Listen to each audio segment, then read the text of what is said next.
Hello dear students, कैसे हो आप सब स्टूडेंट्स। क्लास 12th में लास्ट जो चैप्टर किया था वो था चैप्टर 7th और नेक्स्ट हम अब करेंगे चैप्टर 9। जो चैप्टर 8 है वो 30% डिलीट कोर्स में है, इसलिए उसको कंटिन्यू नहीं करेंगे। तो जो चैप्टर 9 है और ये जो सीक्वेंस है स्टूडेंट, ये सिलेबस के अकॉर्डिंग है।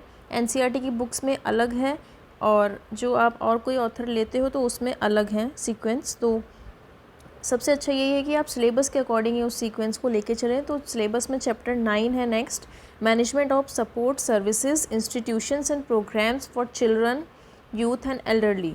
बच्चों, युवा और वृद्धजनों के लिए सहायक सेवाओं, संस्थाओं और कार्यक्रमों का प्रबंधन। यानी बेसिकली जो ये चैप्टर है ये आता है यूनिट 3 में। उसमें से एक जो चैप्टर था वो 7 था, नेक्स्ट है चैप्टर 9 और ये यूनिट 3 जो है वो कंप्लीट हो जाएगी फिर। तो इसमें हम मैनेजमेंट देखेंगे चिल्ड्रंस के लिए, यूथ के लिए, एडल्टली के लिए, कि उनको और क्या क्या सपोर्ट सर्विस की ज़रूरत होती है और क्यों होती है। So let's start. सबसे पहले हम देखते हैं इसका महत्व या सिग्निफिकेंस। कोई भी टॉपिक है तो हमें उससे पहले उसकी इम्पोर्टेंस पता होनी चाहिए। तो इम्पोर्टेंस के लिए हमें क्या देखना है कि जो इंडिविजुअल्स हैं वो मिलकर फैमिली बनाते हैं और फैमिली मिलकर कम्युनिटी बनाती है। ये तो आप सबको पता ही है कि कोई भी कम्युनिटी है उसकी बेसिक यूनिट क्या होती है, फैमिली होती है। और फैमिली किससे मिलके बनेगी, इंडिविजुअल से। सबसे पहले फैमिली की डेफिनेशन देखते हैं। Family is the basic unit of the society and its chief function is to look after the need of its members. परिवार क्या है, समाज की मूल इकाई होती है और इसका मुख्य कार्य है अपने सदस्यों की आवश्यकताओं की देखरेख करना और जो भी उनकी नीड्स है उनको फुलफ़िल करना। ये तो सबको पता ही है कि हमारी फैमिली जो है वो हमें सपोर्ट करती है इमोशनली, इकोनॉमिकली, तो हमें हमारी जो नीड्स है उनको पूरा करने में हेल्प करती है। तो बेसिक यूनिट इसलिए कहा गया है सोसाइटी की फैमिली को। लेकिन however a family can not always provide all the specialize support service that are needed for optimal growth and development. लेकिन कई बार क्या होता है, परिवार हमेशा अपने सदस्यों की अच्छी वृद्धि विकास के लिए आवश्यक जितनी भी उनको ज़रूरतें हैं वो सेवाएं प्रदान नहीं कर पाता है। इसलिए हर समुदाय का, हर सोसाइटी का या हर कम्युनिटी का ये फ़र्ज़ होता है कि उन बेसिक नीड्स को पूरा किया जा सके मिल बांट के। जैसे बेसिक नीड क्या होती है, अपनी रोटी कपड़ा मकान। तो कुछ आपने फैमिलीज़ ऐसी देखी हैं, सोसाइटी में कुछ ऐसी कम्युनिटीज़ होती हैं जिनके पास ये बेसिक नीड भी नहीं है, इकोनॉमिकली वो वीक हैं, ठीक है। तो उनके लिए जो समुदाय है वो मिलके कम्युनिटी सर्विस प्रोवाइड कराता है, गवर्नमेंट भी सपोर्ट करती है उन चीज़ों में और वो ही एक सपोर्ट सिस्टम कहलाता है। फैमिली की डेफिनेशन आपको पूरा समझ आ गई है। Next is community. कम्युनिटी क्या है, समुदाय। अब समुदाय का क्या कार्य होगा, क्रिएशन ऑफ स्पेशलाइज्ड सर्विसेज और स्ट्रक्चर टू द फैमिली। परिवार के लिए विशिष्ट सेवाएं उपलब्ध करवाना ही कम्युनिटी का काम है। जैसे मैंने आपको बताया कुछ कम्युनिटी सर्विसेज होती हैं जो कि उन चीज़ों को पूरा करवाती है जो फैमिली पूरा नहीं कर पा रही है या किसी कारणवश फॉर पर्टिकुलर टाइमिंग नहीं हो पा रहा है, तो गवर्नमेंट सर्विसेज प्रोवाइड की जाती हैं, कम्युनिटी सर्विस दी जाती हैं। तो उनमें कौन कौन सी कम्युनिटी सर्विसेज हैं वो देखते हैं। स्पेशलाइज स्ट्रक्चर्स कौन कौन से हैं, स्कूल्स की फैसिलिटीज़ है, हॉस्पिटल्स हैं, यूनिवर्सिटीज़ हैं, रिक्रिएशन सेंटर्स हैं। तो ये क्या है, कम्युनिटी सर्विसेज हैं जो एक सपोर्ट सिस्टम की तरह, सपोर्ट सर्विस की तरह काम करती है। Next is who is vulnerable, यानी संवेदनशील कौन है, कौन ऐसे व्यक्ति हैं जिनको ऐसे सपोर्ट सर्विस की ज़रूरत होती है और क्यों होती है वो देखते हैं। तो संवेदनशील कौन है, संवेदनशील या vulnerable refers to those person groups in a society who are more likely to be affected by adverse circumstances. संवेदनशील कौन है, समाज के उन व्यक्तियों या समूह के लिए इस वर्ड का यूज़ किया जाता है जिनकी प्रतिकूल परिस्थितियों द्वारा अधिक प्रभावित होने की संभावना होती है। प्रतिकूल परिस्थितियाँ क्या हैं, कुछ नेगेटिव सिचुएशंस ऐसी आ जाती हैं जिसमें वो सर्वाइव नहीं कर पाते हैं। तो जो लोग उन चीज़ों में ज़्यादा अपने आप को इफ़ेक्ट करते हैं वो होते हैं वल्नरेबल, यानी जिनके प्रभावित होने की संभावना बहुत ज़्यादा होती है और उन परिस्थितियों का अधिक हानिकारक प्रभाव उन लोगों पे पड़ता है, वो होते हैं संवेदनशील, यानी जिनको स्पेशल सर्विस की ज़रूरत है, अलग से सपोर्ट की ज़रूरत होती है। Next is if the need of any individual are not meet in the course of daily life that person becomes vulnerable, यानी यदि व्यक्ति की आवश्यकताएं दैनिक जीवन के क्रम में पूरी नहीं होती हैं तो वो व्यक्ति संवेदनशील बन जाता है, वल्नरेबल बन जाता है, जिस पे विकट परिस्थितियों का ज़्यादा प्रभाव पड़ेगा, नेगेटिव इफ़ेक्ट पड़ेंगे। और बेसिक नीड आपको बताई हैं कि जीवन जीने के लिए बेसिक नीड तो रोटी कपड़ा मकान ही है। बाकी क्या है, एक्स्ट्रा चीज़ें हैं, वो तो आप जितनी उसको इकट्ठा कर लो वो कम ही होती हैं। लेकिन बेसिक नीड क्या है हमारी, कि हमें रोटी मिलनी चाहिए टाइम पे, जीने के लिए पानी भी चाहिए, रोटी भी चाहिए, कपड़े चाहिए पहनने के लिए, और छत होनी चाहिए सर पे। तो बेसिक नीड तो यही है। उसके अलावा जो है वो अपनी इकोनॉमिक कंडीशन, सोशल कंडीशन के अकॉर्डिंग आप बढ़ा सकते हो। तो अगर कोई व्यक्ति इन चीज़ों को भी पूरा नहीं कर पाता है, खाने का प्रॉब्लम है, काम नहीं मिल रहा है, या जो फुटपाथ पे रहते हैं लोग, आपने काफ़ी देखे होंगे, तो वो लोग क्या हैं, सब वल्नरेबल हैं, संवेदनशील हैं। अब इसमें आपको अलग अलग स्टेजेस के अकॉर्डिंग पढ़ना है कि चिल्ड्रंस के लिए वल्नरेबिलिटी क्या है, कौन कौन से चिल्ड्रंस को वल्नरेबल कहेंगे, संवेदनशील कहेंगे। फिर हम यूथ को पढ़ेंगे, यानी किशोरावस्था में क्या वल्नरेबिलिटी होती है, कौन संवेदनशील माने जाएंगे, और लास्ट में ओल्ड एज को पढ़ेंगे। तो सबसे पहले देखते हैं चिल्ड्रन वल्नरेबिलिटी, बच्चों में संवेदनशीलता क्यों होती है। तो इसमें कुछ पॉइंट्स बताए गए हैं। Some childrens are vulnerable because they are living in challenging conditions. क्यों होते हैं वल्नरेबल, संवेदनशील? क्योंकि ये बच्चे कुछ कठिन परिस्थितियों में और चुनौतीपूर्ण माहौल में रहते हैं। उनकी मूलभूत आवश्यकता जैसे भोजन, स्वास्थ्य सेवा है, पोषण की पूर्ति नहीं हो पाती है, और जिससे पूरी सामर्थ्य से विकसित नहीं हो पाते हैं। क्योंकि आपको भी पता है ऑल ओवर डेवलपमेंट के लिए, आपने 11th में भी पढ़ा है कि हमें हर टास्क पूरा करना होता है, हमें सोशली एक्टिव होना है, हमें फिज़िकली भी डेवलपमेंट चाहिए, न्यूट्रिशन भी चाहिए, एक फैमिली का सपोर्ट भी चाहिए उन चीज़ों को पूरा करने के लिए। तो अगर उन बच्चों को ये सब चीज़ें नहीं मिल पाती हैं तो उन्हें हम किस कैटेगरी में बोलेंगे कि वो वल्नरेबल बच्चे हैं। अब कौन कौन से संवेदनशील बच्चे होते हैं, किन किन कंडीशन में, वो देखते हैं। सबसे पहला है मेंटली एंड फिजिकली चैलेंज्ड और इल चिल्ड्रन। कुछ बच्चे ऐसे हैं जो शारीरिक या मानसिक रूप से बीमार हैं, तो वो वल्नरेबल होंगे क्योंकि उनको स्पेशल अटेंशन की ज़रूरत होगी, स्पेशल केयर की ज़रूरत होगी। वो अपनी ज़रूरतों को खुद पूरा नहीं कर पाएंगे, तो उनको अलग से सपोर्ट सर्विस की ज़रूरत है। Next, who are vulnerable to being inducted in drug abuse या ट्रैफिकिंग। जो नशीली दवाओं की लत या उनकी अवैध व्यापार के लिए संवेदनशील होते हैं। अब जिन बच्चों के पास रोटी कपड़ा मकान ही नहीं है तो उनकी फैमिली भी क्या करेगी, उनको काम पे लगाना पड़ता है, लेबर, चाइल्ड लेबर भी आपने सुना है, या जो ट्रैफिकिंग है, चाइल्ड एब्यूज़ है, वो भी होते हैं। तो अगर नशीली दवाओं की लत लग गई है, उन्हें अवैध व्यापार में है, तो वो भी संवेदनशील बच्चे हैं। हु आर एब्यूज, टॉर्चर और फॉर इलीगल एक्ट्स। गैर कानूनी कार्य के लिए प्रताड़ित या दंडित किए गए हैं। जो गैर कानूनी काम है उनसे जानबूझ के करवाए जाते हैं, भीख मंगवाई जा रही है, या उनको काम करवाया जा रहा है, उनको टॉर्चर किया जा रहा है, तो वो भी संवेदनशील बच्चे कहलाएंगे। Next is neglected by guardian, fear of abuse और किल्ड। जो अभिभावक है उसके द्वारा प्रताड़ित और उत्पीड़ित करना या उनको मारे जाने का डर रहता है। अब प्रताड़ित और उत्पीड़ित क्या होता है कि उनको एब्यूज़ किया जा रहा है, उनका टॉर्चर हो रहा है, उनको मारने का भय होता है, और नेग्लेक्टेड होते हैं वो चाइल्ड की, उनको ध्यान नहीं दिया जाता है पेरेंट्स के द्वारा। और गार्जियन में पेरेंट्स के अलावा जो उनकी देख रेख करते हैं वो भी इंक्लूड होते हैं, सिर्फ ऐसा नहीं पेरेंट्स ही आते हैं गार्जियन में। Okay, and last is who are without home और सेटल्ड प्लेस। या अबेंडेंड है, स्ट्रीट चिल्ड्रन है, रन अवे चिल्ड्रन है, मिसिंग चिल्ड्रन है, उनको भी इसी कैटेगरी में रखते हैं कि जिनका कोई निश्चित घर या आश्रय नहीं होता है। जैसे परित्याग बच्चे हैं, यानी उनको घर से निकाल दिया गया है, सड़क पर पलने वाले हैं, या घर छोड़ कर चले गए हैं, या गुमशुदा है, मिसिंग बच्चे हैं। तो ये सब भी संवेदनशील बच्चे हैं, और इनकी देख रेख के लिए कम्युनिटी सर्विस प्रोवाइड की जाती हैं, गवर्नमेंट उनको हेल्प करती है। Next is legal framework for juvenile justice in India. अब यहाँ एक वर्ड आपको देखने को मिलेगा कि जुवेनाइल क्या होता है, राइट। तो जुवेनाइल क्या है? जुवेनाइल का मतलब है बच्चे। कौन से बच्चे? जो 18 साल से कम उम्र के होते हैं उनको जुवेनाइल बोला जाता है। भारत में किशोर न्याय के लिए क्या क्या कानून है, क्योंकि अगर ऐसे बच्चे हैं जिनको वल्नरेबल बोला गया है, संवेदनशील बोला गया है, तो उनके लिए कुछ कानून भी होना चाहिए जो उनकी फैसिलिटीज़ को प्रोवाइड करवा सके, राइट। तो इसीलिए जो जुवेनाइल जस्टिस है उसके लिए क्या क्या रूल बने हैं वो देखते हैं। Juvenile justice care and protection of children act, यानी एक अधिनियम बनाया गया है बाकायदा इसके लिए, कि इस अधिनियम के अंतर्गत बच्चों को केयर भी दी जा सके, उनकी प्रॉब्लम्स को सॉल्व भी किया जा सके और उन्हें एक अच्छा नागरिक बनाया जा सके। तो किशोर न्याय बच्चों की देखभाल और संरक्षण अधिनियम 2000, और कोई भी अधिनियम या एक्ट पढ़ते हो, कोई भी सर्विस पढ़ते हो और उसमें अगर ईयर है तो वो इम्पॉर्टेंट हो जाता है। तो ये ईयर कब का है, कब अधिनियम आया था, पारित हुआ था 2000 में, इसको भी याद रखना है आपको। तो इसके अंतर्गत 2 कंडीशंस ली गई हैं बच्चों के लिए।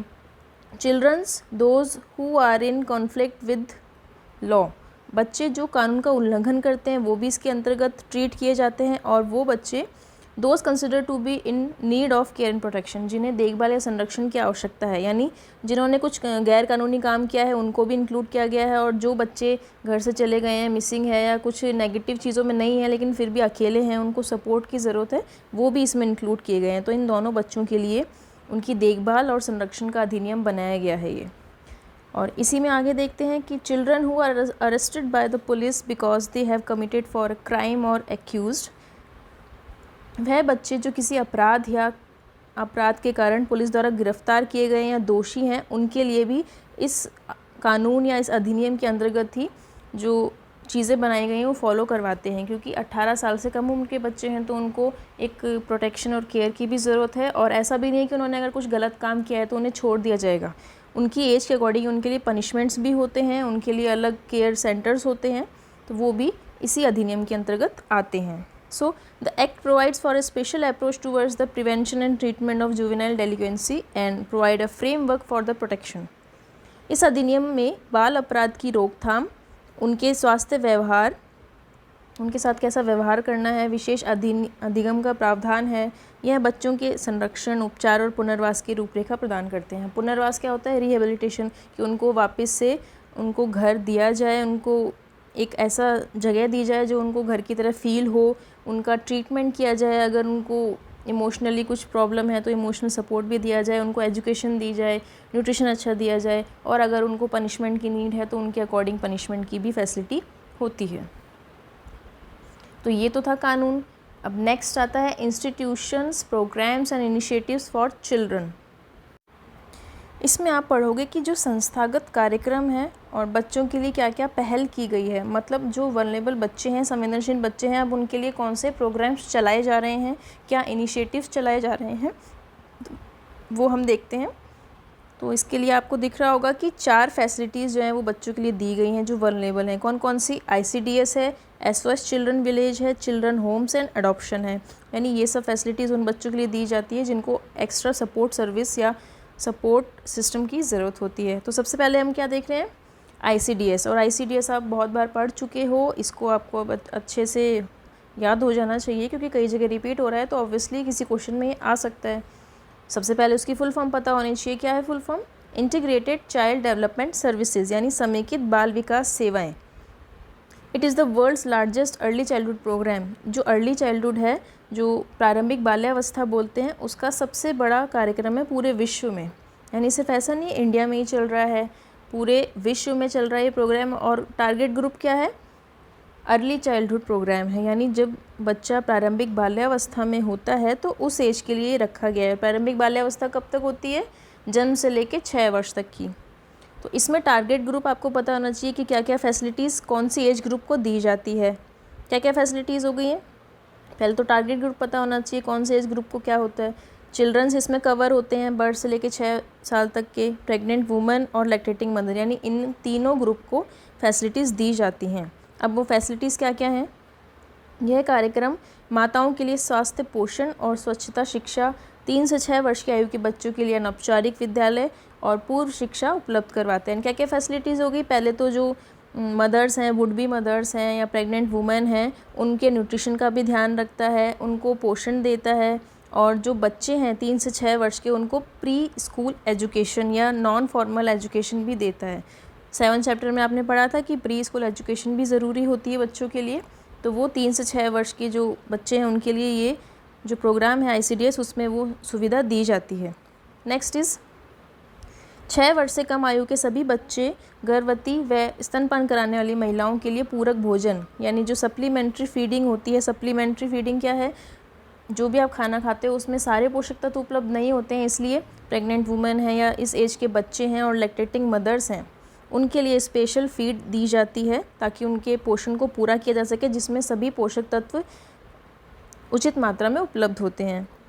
नेक्स्ट फैसिलिटी क्या दे रहे हैं, वृद्धि की निगरानी और मूलभूत स्वास्थ्य देखरेख सेवाओं, टीकाकरण और विटामिन पूरक प्रदान किया जाता है। यानी जो इम्यूनाइजेशन है, वैक्सीन्स लगती हैं उन बच्चों को, वो भी दी जाती हैं इसके अंतर्गत इस प्रोग्राम में, और ये सब फ्री होती हैं चीज़ें। टीकाकरण है, विटामिन्स की जो टैबलेट्स हैं या कोई टीका लगना है वो भी होता है। उनकी वृद्धि की निगरानी रखी जाती है कि बच्चे का डेवलपमेंट सही हो रहा है या नहीं हो रहा है, और अगर उन्हें स्पेशल नीड है तो वो भी दी जाती है। एंड लास्ट वन इज़, इस कार्यक्रम से वर्तमान में 41 करोड़ बच्चे लाभान्वित हो रहे हैं। यानी कितना ज़्यादा ये कवर कर रहा है चीज़ों को। और इसके लिए सेवाएं का माध्यम क्या है, आंगनवाड़ी। आंगनवाड़ी आपने सुना है, लास्ट चैप्टर में भी मैंने डिस्कस किया था। तो जो आंगनवाड़ी सेंटर्स होते हैं, स्पेशली रूरल एरियाज़ में ही होते हैं आंगनवाड़ी, वहाँ पे ये सारी फैसिलिटीज़ उनको दी जाती हैं। और किस प्रोग्राम के तहत, ICDS के तहत। आई होप ये आपको क्लियर हो गया होगा। नेक्स्ट चलते हैं SOS पे, यानी SOS चिल्ड्रन विलेज क्या होते हैं। SOS नाम सुना है आपने, स्कूल्स में भी देखे होंगे। So this is an independent non governmental social organization which has pioneered a family approach to the long term care. यह एक स्वतंत्र गैर सरकारी सामाजिक संगठन है। यानी स्वतंत्र है, अपने तरीके से चलता है, लेकिन कुछ ना कुछ इसमें इंक्लूड है कि जो सोशल ऑर्गेनाइजेशन है वो इसमें पार्टिसिपेट करते हैं। गैर सरकारी सामाजिक संगठन है जिसने अनाथ और परित्यक्त बच्चों की लंबी अवधि तक देखरेख के लिए परिवार अभिगम प्रारंभ किया है। यानी उनको एक फैमिली देने का निर्णय किया है, पूरा एक गांव जैसा बसाया है, ताकि जो बच्चे गांव से या अपने जो पेरेंट्स हैं उनसे बिछड़ गए हैं, मिसिंग चाइल्ड हैं या अनाथ हैं, उनको घर से निकाल दिया गया है, वो अपना पोषण खुद नहीं कर सकते हैं, घर नहीं उनके पास कोई, तो उनके लिए ये फैसिलिटीज़ दी जाती है। इस गांव का उद्देश्य ऐसे बच्चों को परिवार आधारित देखरेख लंबी अवधि तक देना है जो किन्हीं कारणों से अपने जैविक परिवारों के साथ नहीं रहते हैं। जैविक परिवार क्या है, बायोलॉजिकल फैमिलीज़ जो हैं, जिन्होंने उनको बर्थ दिया है, उसी फैमिली के वो हैं वंश, तो अगर उनसे अलग हो गए हैं तो उनके लिए फैसिलिटीज़ दी जाती है कि वो वहाँ रह के और लंबे टाइम तक उनका जो देख रेख है वो की जाती है। प्रत्येक घर में एक माँ होती है जो 10 से 15 बच्चों की देखभाल करती है और यह एकाएक परिवार की तरह रहती है। बच्चे एक बार फिर संबंध और स्नेह का अनुभव करते हैं। जब उनको एक ऐसा एनवायरनमेंट दिया जाता है कि वो फैमिली की तरह ट्रीट हो रहा है, तो बच्चे जो फैमिलीज़ में जैसे अपनी रियल फैमिलीज़ में सीखते हैं वैसे ही यहाँ पे भी सीखते हैं। एक मदर होती है जो 10 से 15 बच्चों की देखभाल करती है और अपने बुरे अनुभवों को उबारने में सहायता मिलती है। सबका कोई ना कोई पास्ट एक्सपीरियंस होता है, बुरा एक्सपीरियंस होता है, तो क्योंकि सब बच्चे एक से होते हैं, किसी ना किसी का कोई एक्सपीरियंस है ऐसा बुरा, तो वो आपस में एक दूसरे की हेल्प करके और एक सपोर्ट की तरह एक फैमिली को बिल्डअप करते हैं। नेक्स्ट इज़ चिल्ड्रंस होम, यानी बाल गृह क्या होते हैं।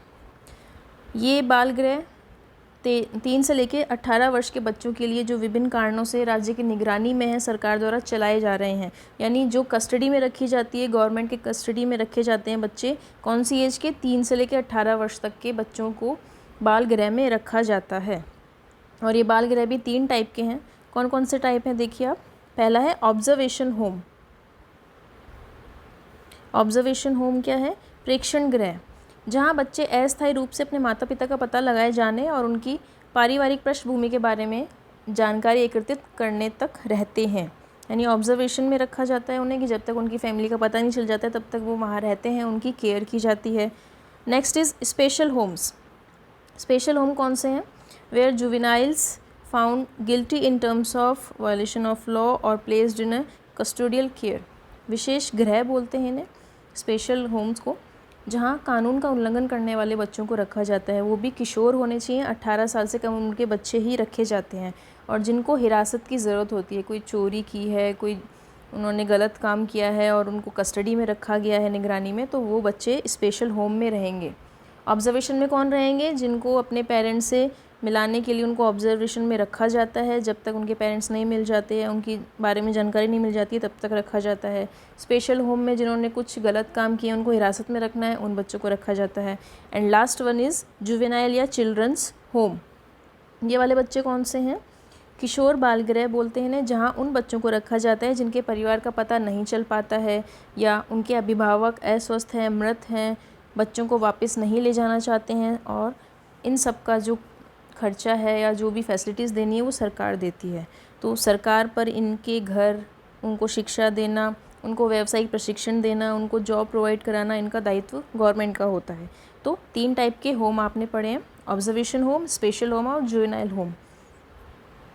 आई होप क्लियर हो गए होंगे आपको तीनों, कि तीनों चीज़ें अलग अलग हैं, सबकी कंडीशंस के अकॉर्डिंग उनको कस्टडी में रखा जाता है। And last one is adoption, यानी गोद लेना।